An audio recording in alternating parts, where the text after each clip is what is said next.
qui est une abomination aux yeux de l'Éternel. Donc elle était du diable. C'est pourquoi la Bible dit que Satan se masque en ange de lumière. Et Jésus dit, vous les reconnaîtrez par leurs œuvres. C'est pourquoi la Bible dit, examinez-vous pour savoir si vous êtes toujours dans la foi, si vous êtes toujours de Dieu. Amen. Personne n'a besoin de venir te le dire, comme tu sais ce que tu fais. Tu sais d'où ça vient. Tu sais qui en est le maître et celui qui t'inspire. Amen. Afin que vous soyez fils de votre Père qui est dans les cieux, car il fait lever son soleil sur les méchants et sur les bons, il fait pleuvoir sur les justes et les injustes. Amen. Demande à ton voisin quel est le meilleur moment de ta vie. Donne-lui la réponse. C'est quand je prie. Parce que quand je prie, tout est possible. Je peux changer les temps, je peux changer les circonstances. Dieu peut dire, je vais faire telle chose demain. Je dis non, Seigneur, après-demain. C'est dans vos Bibles. Vous pouvez changer même les jours de l'accomplissement des choses. C'est Jésus qui le dit. C'est Jésus qui le dit. Et je vais te donner le verset.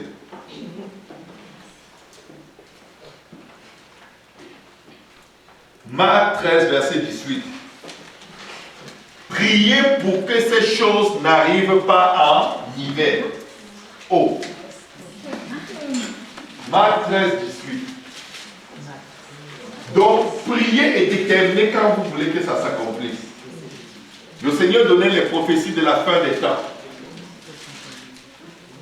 Amen. Amen. Mais il dit une chose. J'ai déjà tout tracé, tout est déjà planifié. C'est sur le point d'arriver. Mais vous pouvez décider du jour que je vous donne le choix. Parce que quand Dieu a créé le temps c'était pour l'homme. Ce n'était pas pour Dieu. Dieu est dans l'éternité. Quand il a créé les saisons, c'était pour qui? Pour l'homme. Ce n'était pas pour Dieu. Dieu est dans l'éternité. Il est le maître des temps et des circonstances. Tout ce qu'il a créé, les heures, les jours, la nuit, les arbres, tout ça, c'est pour l'homme, ce n'est pas pour Dieu. Et il te dit, choisis quand tu veux que ce que j'ai décidé de faire s'accomplisse. Il te dit, choisis le jour. Tu as besoin d'argent, tu le veux quand? Ne fais pas comme Pharaon, à qui Moïse demande, quand veux-tu que je prie pour que les sauterelles sortent de ta maison? Tu dis demain. Et ça s'est passé le lendemain. Un impie, il aurait pu dire tout de suite. Qu'est-ce qui allait se passer? Moïse allait prier tout de suite et ça allait se passer quand? Tout de suite. Même Pharaon avait le pouvoir de décider du jour de sa délivrance.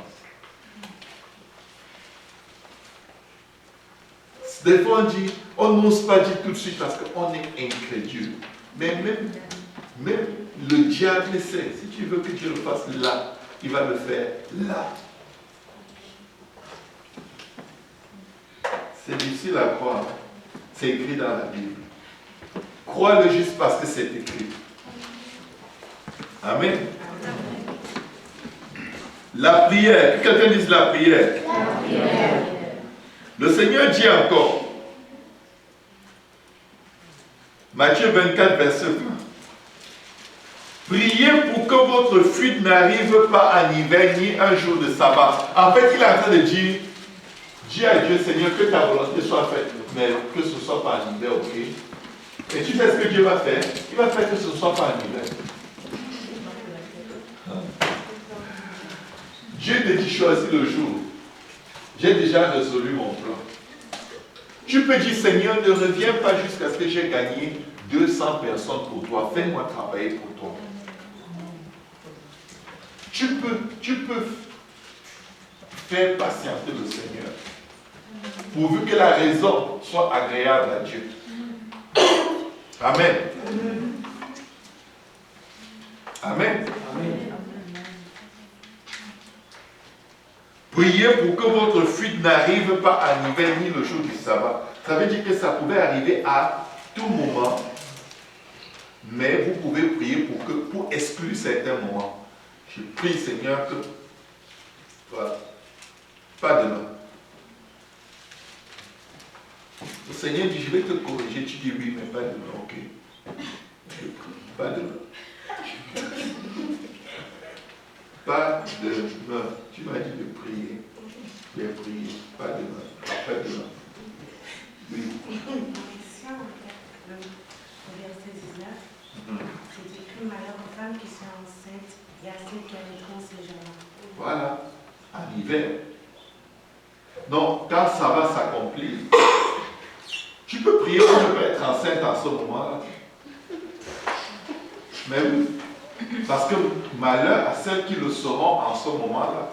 Il donne des informations pour te donner les conditions dans lesquelles tu ne dois pas te retrouver. Il ne faut pas que ce soit l'hiver, il ne faut pas que ce soit le jour de sabbat, il ne faut pas être enceinte. Et quand tu pries, ça ne va pas arriver.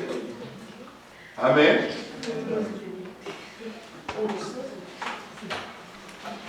C'est ce qui est dans la Bible, non? Ou tu comprends ça comment? Bon, moi je me suis dit. Il y aura des femmes enceintes, mais toi qui connais ton Dieu, prie pour ne pas être enceinte quand ça va arriver. Il a demandé de prier pour que ça n'arrive pas en ce moment-là. Donc tu fais ce qu'il t'a demandé. Prie pour que ça n'arrive pas le jour du sabbat. Prie pour que ça n'arrive pas en hiver. Non, mais c'est juste avant. C'est au 19, c'est écrit prier. Je sais. Mais pourquoi est-ce qu'il dit ça? C'est pour dire que c'est une maladie. Tu es maudit, tu vas être enceinte et tu vas souffrir. Non. Tu peux prier pour ne pas être enceinte. Moi, je pensais que c'était comme que tu as des enfants, que ce sont des âmes que tu vas payer pour ça. Est-ce que tu es enceinte de quoi? Je ne comprends pas bien. Parle un peu plus fort. Parce que moi, ce que j'avais pensé, ce que j'ai dit, c'est que quand tu es enceinte, tu as quand même une âme comme qui est dans ton ventre. Genre, tu vas rendre des comptes à Dieu pour cette âme-là qui est dans ton sein. Je pensais que c'était juste pour ça que tu dois rendre des comptes. Je pensais pas que... Non, ce n'est pas de ta faute si tu es enceinte. Dieu nous a mis sur la terre pour nous multiplier. Tu vois qu'on a péché tes enfants. Tu es marié, sois enceinte, oui. C'est correct d'être enceinte. Mais veille à ne pas être enceinte en temps de guerre. Il y a une guerre mondiale qui va déclencher là bientôt. Il faudrait mieux pour toi ne pas être enceinte en ce moment. Parce que tu peux perdre ton bébé juste à cause des bruits de bombes. Vous avez déjà vécu un tremblement de terre ici. Mais ceux qui viennent d'Haïti, et comment les femmes se sentaient quand il y avait des tremblements de terre. Vous qui avez vécu ça, ça devait être terrible. Beaucoup de femmes ont perdu leurs enfants.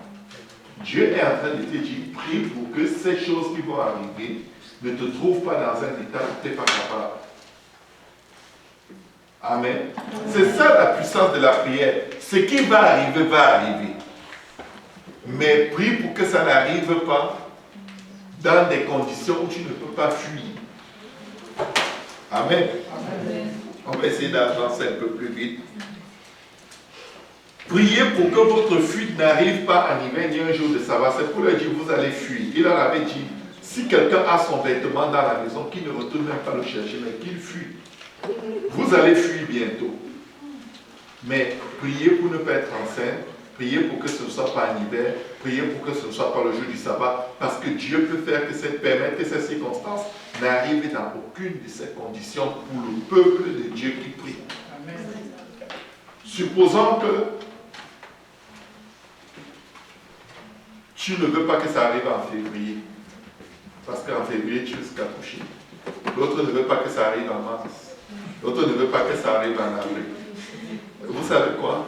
Dieu va vous faire accoucher tout avant le mois qu'il a prévu pour que ça arrive.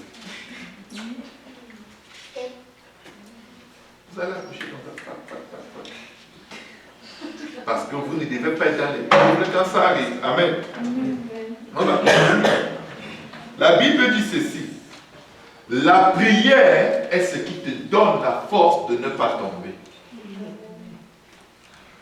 La prière te donne la force de ne pas tomber. Oui, ça. Oui. pas compris. Les jours du sabbat. Mais il leur parlait, il leur donnait le jour du sabbat. C'est un contexte juif. C'est un contexte de l'Ancien Testament. Amen. Ce n'est pas comme si il ne nous dit pas d'observer le jour du sabbat. Il n'est pas en train de dire. Il leur donne les circonstances. Parce que les Juifs, les gens qui marchent sous la loi, le jour du sabbat, même si c'est la bombe qui tombe, il dit que Dieu a dit de ne pas marcher. Donc, il ne faut pas que tu sois pris, emprisonné dans les traditions religieuses au point où tu ne veux pas sauver ta peau parce qu'il t'a dit fuis. Mais tu peux être tellement religieux que tu as dit, le Seigneur dit que le jour du sabbat, on ne doit pas faire plus d'1 kilomètre. Donc, je vais fuir dès que j'atteins les 1 kilomètre, je m'arrête. Et dis, continue de courir. Ou alors, si tu es trop religieux, fais ton sabbat, compte trop pour toi, prie que ça n'arrive pas un jour où tu es bloqué dans ton propre truc. Amen. Veillez, Luc 21, verset 36. Veillez donc et priez quand? En tout temps, afin que vous ayez la force d'échapper à toutes ces choses qui arriveront et de paraître debout devant le Fils de l'homme. Il y aura beaucoup de déceptions, il y aura beaucoup de mensonges de l'ennemi, il y aura beaucoup de corruption spirituelle. Mais pour échapper à cela, il faudrait que tu aies une intimité dans la prière avec Dieu, où Dieu te permet de discerner que ça, ce n'est pas de moi. Parce que beaucoup de choses vont arriver pour lesquelles tu n'auras pas un verset biblique qui te dit ne le fais pas. Est-ce que vous avez déjà vu un verset biblique qui dit ne fume pas? Non. Est-ce que vous avez déjà vu un verset biblique qui dit ne regarde pas la pornographie? Est-ce que vous avez déjà vu un verset biblique qui dit ne regarde pas les films mondains? Mais tu déduis des enseignements de la sainteté qui sont dans la Bible. Maintenant, si tu t'es laissé aller suffisamment pour que Satan vienne voler toute la parole de Dieu que tu as reçue, parce qu'il peut voler la parole de Dieu que tu as reçue, la seule chose qui te reste pour échapper, c'est une vie de prière dans laquelle le Saint-Esprit va te donner des convictions que tu ne peux même pas expliquer, mais tu sens que c'est ça que je dois faire. Parce que Dieu le met en moi.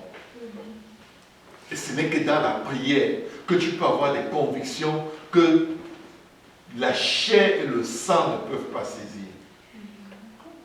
C'est dans la prière qu'on atteint certaines convictions. Ce n'est pas dans « montre-moi dans la Bible, montre-moi dans la Bible ». Déjà, quand quelqu'un te dit « montre-moi dans la Bible » d'une certaine façon, c'est parce qu'il n'a pas envie de le faire.